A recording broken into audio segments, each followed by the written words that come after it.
Assalamualaikum warahmatullahi wabarakatuh.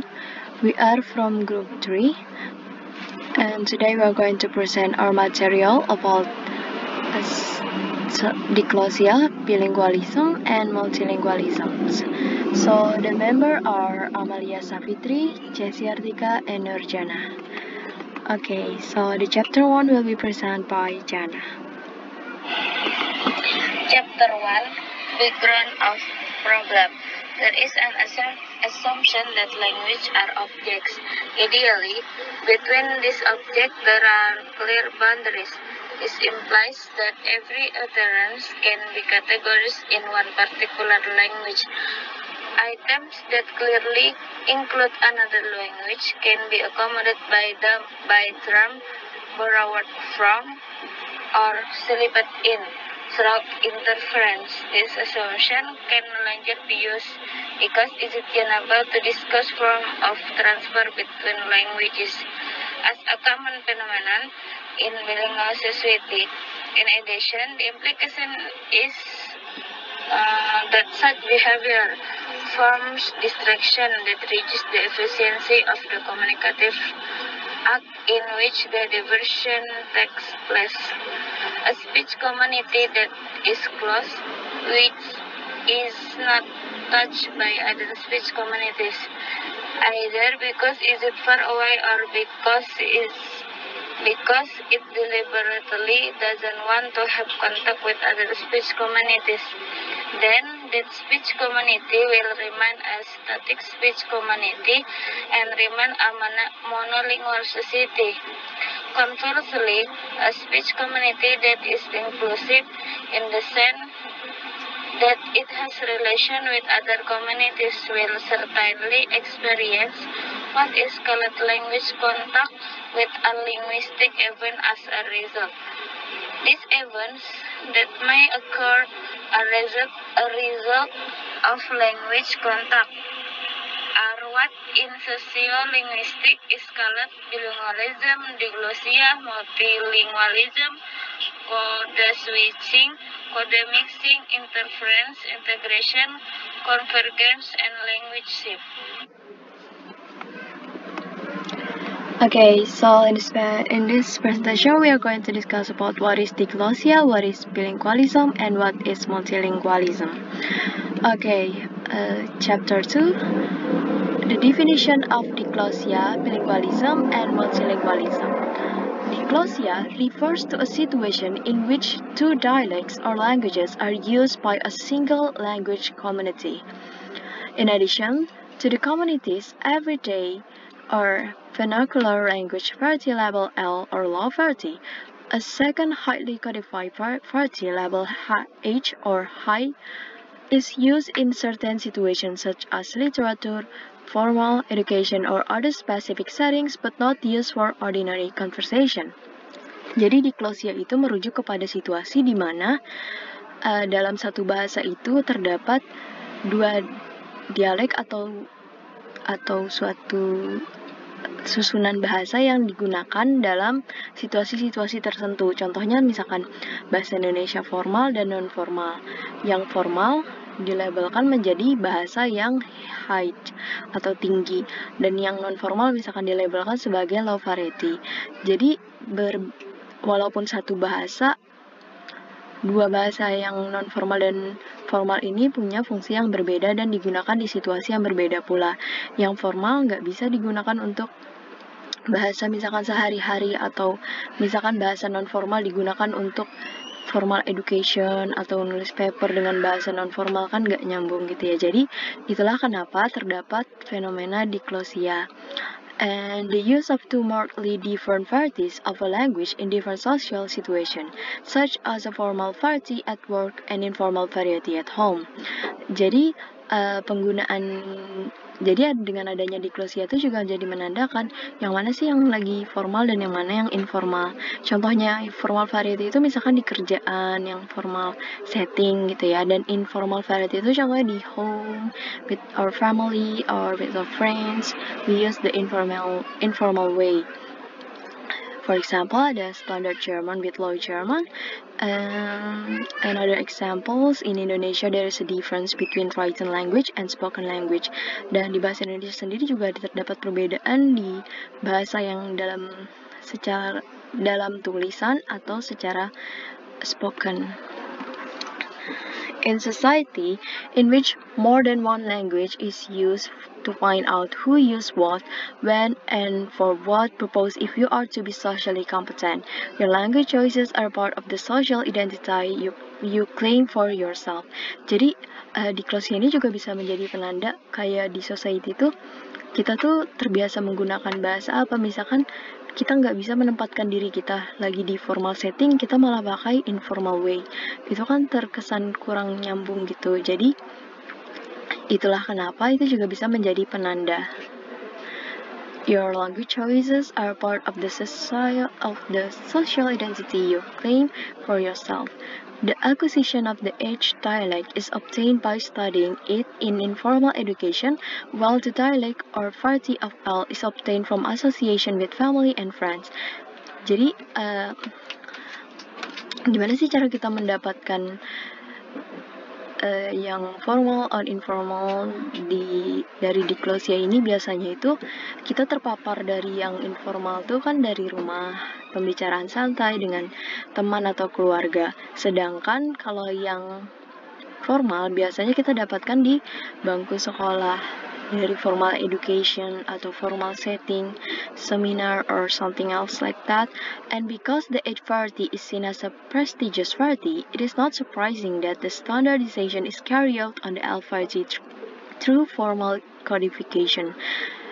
Jadi karena H variety atau bahasa yang formal ini terkesan sangat berkelas, jadi nggak mengagetkan lagi kalau ada standar bahwa low variety itu ya di bawahnya formal gitu. Orang-orang yang terbiasa menggunakan high variety itu lebih tinggi kayak posisinya dibandingkan orang-orang yang menggunakan low variety. Seperti itu. Dictionary, grammars, guides, pronunciation guides, and rule books. Correct use are written for the variety H. Stability in diclosic society usually lasts a long time where there is a variety of language that maintain its existence in the society. Jadi ini tuh juga kenapa bisa ada diklosia ini juga karena didukung dari dictionaries. Biasanya kata-kata yang digunakan di dictionaries itu kan yang formal, grammar guides, di grammar, pronunciation biasanya yang formal, rule, dan biasanya written for menggunakan variety H yang levelnya tinggi atau formal. Dan ini tuh udah dari lama banget adanya fenomena ini, dari zaman lama banget pokoknya. Di mana bahasa itu digunakan itu udah ada perbedaan yang mana bahasa formal dan informal. Okay, next masuk ke topik bilingualism. Bilingualism is the ability of an individual or the members of a community to use two language effectively.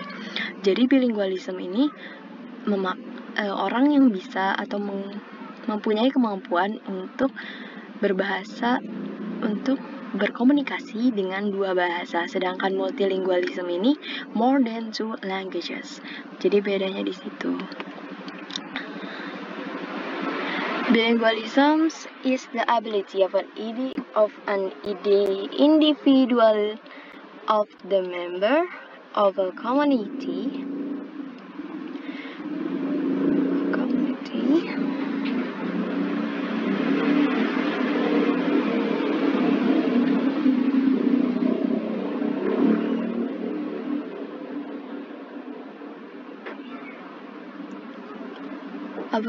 to use two languages effectively. Bilingual speakers learn their languages either simultaneously as they grow up or sequentially learning the second language after the first, usually at school. The degree of proficiency bilingual people achieve in their languages often depends on the wider society attitudes to the languages concerned and the opportunities available to use them. Bilingual speakers may use their language equally, but they often use particular languages in particular context for particular purposes and with particular people. In the history of the Roman Catholic Church, bilingualism was needed for parishioners who held religious services in Latin while speaking languages such as English, French, Italian, or German in their everyday lives. Children often adapt quickly to bilingualism if they use a language such as Spanish in their homes and a language such as English at school. Europeans as well known for their multilingualism because they tend to travel often and do business with nearby countries, which are rather small and speak a great variety of languages. Multilingualism can be achieved more easily if you study several languages which come from similar roots, such as Roman languages like Spanish, French, and Italian. Multilingualism is the ability of an individual speaker or a community of speakers to communicate effectively in 3 or more languages. Contrast with monolingualism, the ability to use only one language. Majesty, the dictator, he has removed Paleto. That would have occurred at this place. Multilingualism in the movie. An interesting example of multilingualism exists among the Tucano of the Northwest Amazon at the border between Colombia and Brazil. The Tucano are a multilingual people because men must marry outside their language group. That is, no man may have a wife who speaks his language, for the kind of married relationship is not permitted and would be viewed as a kind of incest. Jadi, bilingualisme itu bisa kita dapatkan di sekolah. Dan misalkan di sekolah kita belajar bahasa Inggris, di rumah kita belajarnya speakingnya bahasa Indonesia. Jadi kayak secara nggak langsung kita udah jadi bilingual people gitu, karena bilingual speakers, karena kita udah mempelajari itu di sekolah.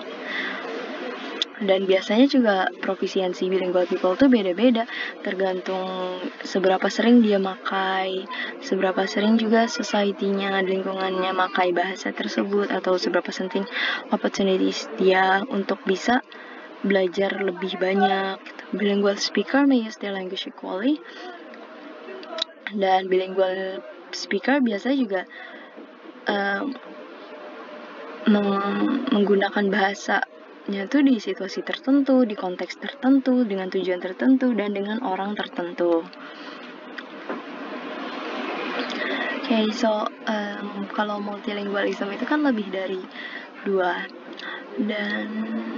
dua bahasa, dan biasanya multilingualism ini terjadi karena adanya banyak bahasa yang ada di sekitar kita tuh, jadi kita tuh ikut terpapar bahasa tersebut secara nggak langsung, kita jadi mendapatkan bahasa tersebut. Oke, ini adalah salah satu contoh multilingualism yang ada di Tucano, di perbatasan antara Colombia dan Brazil. The Tucano are a multilingual people. Jadi orang-orang Tucano itu menjadi multilingual people karena laki-laki yang ada di desa tersebut harus menikah dengan perempuan yang ada di luar desa, yang memiliki bahasa yang berbeda. Karena menurut kepercayaan di desa tersebut, jika laki-laki di desa tersebut menikah dengan perempuan yang memiliki bahasa yang sama, bahasa yang dimiliki oleh si laki-laki tersebut, maka pernikahan tersebut dianggap tidak sah dan tidak diizinkan karena akan dianggap sebagai pernikahan incest atau saudara. Seperti itu. Jadi di desa Tucano sendiri itu banyak sekali yang menikah dengan warga di luar desa tersebut yang tidak memiliki bahasa yang sama dengan mereka, sehingga terjadi banyak sekali pencampuran bahasa. Dengan banyaknya pencampuran bahasa menjadikan lingkungan tersebut menjadi lingkungan yang sangat mendukung adanya multilingualism. Okay, chapter 3, closing. Chapter 3, Closing. Communication is the way to share some idea and keep the relationship among people. In communication language as the primary tool, even though there are many different in the language used because of social background or mother tongue view. Those regions develop significantly among scholars, but to be able to avoid some misunderstanding, the use of national language is to be a requirement. Bilingualism, from the result of the term literally, it can be understood what is meant by bilingualism, namely with regard to the use of two language coded sociolinguistically in general. Bilingualism is defined as the use of two languages by a speaker in interchangeable with other people. Multilingual is a society that has several languages. Such a society occurs because several ethnic groups form a society. That's all. Thank you. Okay, that's all from us. Thank you.